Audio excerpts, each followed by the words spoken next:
আল্লাহ আমার রব, এই রবি আমার সব।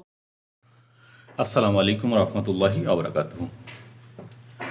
গোসল সুন্নত হওয়ার কারণসমূহ আমরা এবার জেনে নিব। যে মাসলা মাসলা যে বিষয়গুলো রয়েছে সেটি আমরা জেনে নেব। গোসল সুন্নত হওয়ার কারণসমূহ মাসালা: যাদের উপর জুম্মার নামাজ ওয়াজিব তাদের জন্য জুম্মার দিন ফজর নামাজের পর থেকে জুম্মার নামাজের আগ পর্যন্ত এই সময়ের মধ্যে গোসল করা সুন্নত। মাসালা: যাদের উপর ঈদের নামাজ ওয়াজিব তাদের জন্য ঈদের দিন ফজরের পর গোসল করা সুন্নত। মাসাল: হজ অথবা উমরার ইহরাম বাঁধার পর গোসল করা সুন্নত। হজ আদায়কারী আরাফার দিন সূর্য হেলে যাওয়ার পর গোসল করা সুন্নত। আমরা আসলে গোসলের ওয়াজিবগুলো জানতে পারলাম। এখন এই ভিডিওতে আমরা গোসলের সুন্নতসমূহ জানতে পারলাম। গোসলের সুন্নত হওয়ার কারণসমূহ কি কি হতে পারে সে বিষয়টি আপনার সাথে শেয়ার করলাম।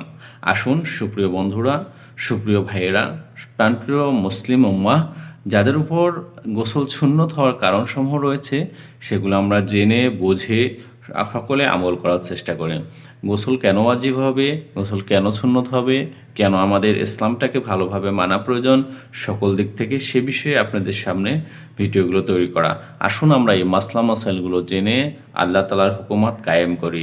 আসসালামু আলাইকুম রহমতুল্লাহ।